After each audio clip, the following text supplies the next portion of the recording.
Bismillahirrahmanirrahim. Assalamualaikum warahmatullahi wabarakatuh. Selamat sore. Perkenalkan, nama saya Riko Putra Anugrah, berasal dari mahasiswa jurusan Informatika kelas A dengan NPM 2008101024. Nah, di kesempatan kali ini saya akan menjelaskan 4 materi. Yang pertama adalah pengantar algoritma, yang kedua adalah flowchart dan pseudocode, yang ketiga adalah teknik percobaan, yang keempat adalah teknik perulangan. Oke, mari kita mulai dengan pengantar algoritma. Algoritma adalah suatu urutan langkah logis yang digunakan untuk menyelesaikan suatu masalah. Nah, kalau misalnya di ilmu komputer dan matematika, algoritma itu sebagai prosedur dari berbagai macam langkah perhitungan berjalan secara otomatis sampai pemrosesan data. Algoritma juga diartikan sebagai metode yang diekspresikan lewat rangkaian dan instruksi yang dijabarkan untuk menghitung. Secara garis besar, algoritma dimulai dengan input dan kondisi awal, deskripsi, eksekusi, dan menghasilkan output. Secara singkat, algoritma berasal dari nama penulis buku, yakni Abu Ja'far Muhammad Ibnu Al-Khawarizmi, yang berasal dari Uzbekistan. Orang Barat menyebut Al-Khawarizmi dengan algoritma. Struktur dasar algoritma. Struktur dasar algoritma itu mempunyai 3. Yang pertama, struktur runtutan, yaitu pernyataannya sekuensial atau urutan, yaitu yang kedua, struktur pemilihan untuk program yang menggunakan pemilihan atau penyeleksian kondisi. Yang ketiga, struktur perulangan, yang program yang pernyataannya akan dieksekusi berulang-ulang. Nah, sebuah algoritma itu kita menganalisis sebuah masalah. Kita mempunyai masalah, terus kita menganalisis sebuah masalah, input dan output. Nah, input untuk menuju output, nah prosesnya ini disebut sebagai algoritma. Seperti itu. Nah, algoritma itu tidak hanya ada di dalam dunia komputer saja, tapi di dalam kehidupan sehari-hari ini ada juga algoritmanya. Contoh nih, pembuatan jus jambu. Input dari pembuatan jus jambu itu apa? Yaitu buah jambu, menghasilkan output jus jambu. Proses dari buah jambu ke menghasilkan jadi jus jambu, itu prosesnya disebut dengan algoritma, seperti itu. Nah, algoritma jus jambu itu seperti ini: kupas jambu, kemudian potong kecil-kecil sesuai selera, masukkan jambu ke dalam blender, tambahkan es, serut, dan air putih, tambahkan gula pasir dan susu secukupnya, kemudian di blender lagi. Blender semua bahan hingga halus, saring jus jambu yang telah halus disajikan di gelas saji, tambahkan es batu di atasnya agar rasanya semakin segar dan menegangkan dahaga. Jus siap dihidangkan. Nah, itu contoh dari algoritma jus jambu. Nah, pertimbangan memilih algoritma itu, algoritma haruslah benar, output tidak boleh salah. Nah, algoritma itu haruslah benar, output tidak boleh salah. Outputnya tadi jus jambu. Nah, algoritmanya harus jus jambu, tidak mungkin dong jus tomat. Outputnya menghasilkan jus jambu. Nah, output juga tidak boleh salah. Outputnya itu yaitu jus jambu. Algoritmanya harus jus jambu juga, tidak mungkin jus wortel. Nah, seperti itu. Maka dari itu algoritma harus benar, output tidak boleh salah. Harus mampu memberikan hasil yang sedekat mungkin dengan nilai yang sebenarnya, efisiensi waktu, dan juga efisiensi memori. Memilih algoritma yang cepat dan efisien. Metode penyelesaian masalah itu semua orang itu mempunyai isi kepalanya masing-masing, mempunyai perbedaan pendapat. Maka dari itu, setiap orang itu memiliki bisa membuat algoritma sesuai dengan apa yang mereka mau. Nah, tetapi kita harus mencari algoritma yang paling efisien dan cepat, seperti itu. Nah, program adalah pernyataan komputer. Metode dan tahapan sistematis dalam program adalah algoritma. Nah, untuk membuat program kita memerlukan algoritma plus bahasa struktur data. Bahasa pemrograman ini, program harus ditulis sebuah bahasa yang dimengerti oleh komputer, yaitu bahasa pemrograman. Bahasa pemrograman sendiri dibagi menjadi 2, ya. Yang pertama itu low level language, yang kedua high level language. Yang kalau misalnya low level language ini berorientasi kepada mesin, yang kedua high level language itu berorientasi kepada manusia. Contoh bahasa Pascal, bahasa C, dan lain-lain. Nah, ini adalah contoh bahasa pemrograman, yaitu C#, Python, C++ di sini seperti ini, ya. Nah, penyajian algoritma ada 3, yaitu menggunakan bahasa natural atau bahasa manusia yang memiliki kelemahan, yaitu ambigumasian. Yang kedua itu flowchart. Enak sebenarnya flowchart itu karena dapat dilihat secara visual runtutannya. Tapi kalau misalnya algoritma panjang, maka susah untuk menggunakan flowchart. Nah, pseudocode ini sudah dekat dengan bahasa pemrograman, tapi sulit untuk dipahami oleh orang awam yang dengan orang awam pemrograman, seperti itu. Sekarang kita masuk materi kedua, yaitu flowchart. Flowchart itu teman-teman, yang kedua itu ada sistem dan program. Nah, ini adalah simbol-simbol dari flowchart sistem. Flowchart system ada input dan output jajar genjang, ada persegi yaitu proses, magnetic disk, manual, input. Nah, yang kanan ini adalah contoh dari penerapan flowchart system. Nah, seperti itu. Nah, yang ini adalah simbol-simbol flowchart program. Ada predefined proses, subprogram, ada persegi yaitu proses, ada terminator yaitu mulai, decision, if, terus ada jajar genjang input untuk mengoutput data, ada garis alur untuk menunjukkan alur dari flowchart-nya, onPath, offPath, connector, dan preparation. Nah, fungsi-fungsinya ada di sini. Seperti itu. Nah, sekarang kita akan membuat flowchart pembuatan jus jambu yang setelah kita bahas di awal tadi. Nah, kita masukkan terminator tadi sebagai permulaan, yaitu mulai, terus preparation, kupas jambu biji, kupas bambu biji, terus dipotong kecil-kecil sesuai selera, terus kita memasukkan input untuk masukkan jus jambu ke blender, tambahkan es dan air putih, tambahkan gula pasir dan susu secukupnya, kemudian di blender. Nah, terus proses blender semua bahan hingga halus, terus saring jus jambu yang telah halus, terus tambahkan es batu di atasnya agar semakin segar dan menegakkan dahaga. Nah, terus kita memasukkan jajar genjang lagi sebagai output dan terminator lagi untuk menyelesaikan sebuah programnya. Terus ada kaidah umum pembuatan flowchart. Yang pertama, tidak ada rumus patokan yang mutlak, dapat bervariasi antara satu program dan lainnya. Terus yang ketiga, setiap pengelolaan itu ada input, proses, dan output. Seperti itu. Nah, ada tiga instruksi dari flowchart, yaitu proses A, instruksi tak bersyarat, ada proses A, proses B, proses C, seperti ini. Terus ada instruksi bersyarat, yaitu if, misal nih, if sama dengan A sama dengan 0. Terus aku memasukkan A sama dengan 1. Anggap saja di sini itu iya, terus di sini itu tidak. Nah, maka jika A sama dengan 1, terus if di sini sama dengan 0, maka masuk ke mana? Nah, masuk ke proses B dong, karena tidak ya. Jadi A sama dengan 1, terus ke sini, terus tidak, karena tidak, kita memasuki ke proses B. Kalau misalnya A sama dengan 0, iya, maka kita masuk ke proses A. Terus ada instruksi perulangan juga. Nah, setelah materi sedukut nanti, kita akan membahas tentang instruksi bersyarat dan perulangan. Gitu. Oke, kita masuk ke sedukut. Sedo artinya imitasi, mirip, atau menyesuai. Terus ada code, menunjukkan kode dari program. Sedukut adalah kode yang mirip dengan instruksi kode program yang sebenarnya. Nah, aturan penulisan sedukut itu ada 3, yaitu judul, header, kamus deklarasi, terus algoritma. Setiap algoritma akan selalu terdiri dari 3 bagian. Nah, pada setiap bagian itu kalau harus ditambahi dengan kurung kurawal. Contoh nih, buka kurung kurawal, terus komentar, terus tutup kurung kurawal. Nah, seperti itu.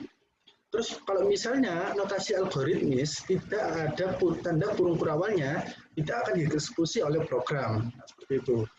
Nah, ini pengertiannya yaitu judul mengenai komentar mengenai algoritma seperti cara program, kondisi awal dan kondisi akhir algoritma, terus kamus, diberikan nama peserta, variabel prosedur, nama fungsi, terus algoritma, teks yang dituliskan tidak di antara tanda kurung awal akan dianggap sebagai notasi algoritma yang akan berpengaruh terhadap kebenaran algoritma. Terus ini contohnya, judul, program luas judul algoritma, menghitung luas kubus, untuk ukuran sisi yang dibaca dari piranti masukan lalu mencetak hasil ke piranti keluaran. Nah, itu spesifikasi algoritma. Nah, kamu sendiri deklarasi mempunyai 5 nama, type, konstanta, variabel, fungsi, dan prosedur. Di sini adalah contoh nama type. Di sini. Terus di sini juga konstanta, nama konstantanya seperti ini. Terus nama informasi, contohnya seperti ini. Integer, real, string, point, boolean. Terus ada function juga di sini. Untuk menyebutkan domain dan range, dan juga nama prosedur. Menyebutkan is, initial state, fs, final state, and process. Di sini prosedur. Nah, algoritma adalah bagian inti yang berisi instruksi atau pemanggilan aksi yang telah didefinisikan. Instruksi dasar seperti input, output, assignment, sequence, analisa kasus, perulangan. Nah, contohnya yang seperti ini, program cetak string, terus dikasih tanda huruf awal tadi, mencetak string selamat belajar algoritma dan pemrograman ganti keluaran. Nah, deklarasinya tidak ada algoritma output selamat belajar algoritma dan pemrograman. Sekarang kita masuk ke materi ketiga, yaitu branching atau teknik percabangan, yaitu teknik sepertinya. Nah, ini dikasih apa itu? Belah ketupat, yaitu kondisi sesuai atau if. Nah, misal if-nya sama dengan 0, aku memasukkan nilai 1. Nah, ketika itu kondisinya sesuai atau tidak sesuai dong, maka kita tidak, terus kita akan memproses langkah kedua.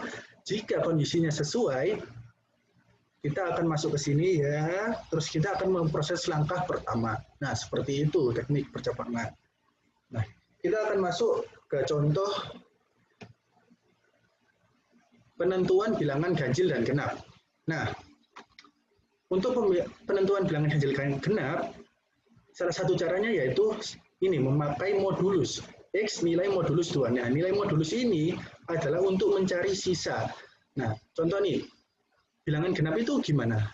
Bilangan genap itu adalah bilangan yang habis dibagi 2. Kalau misalnya tidak habis dibagi 2, masih memiliki sisa, berarti itu ganjil. Nah, kita mulai ini, coba masukkan nilai, aku masukkan nilai 4. Nah, X 4 modulus 2 berapa? 2. Apakah memiliki sisa? Enggak. Berarti X-nya 0, benar dong. Terus kita mengoutput bilangan tersebut adalah bilangan genap. Nah, misal aku memasukkan nilai 3 modulus 2. 1, sisa kan masih kan? Nah, X-nya tidak sama dengan 0 karena sisa tadi, maka output dari bilangan 3 adalah bilangan ganjil. Seperti itu. Nah, ada jenis if, ada 3 jenis if, yaitu if yang paling dasar tadi, seperti tadi, if X sama dengan 0, terus tampilkan bilangan genap. Else-nya tidak ditulis tidak apa-apa, karena else itu sudah pasti berkebalikan dengan bilangan genap tadi. Terus yang kedua ada if else if.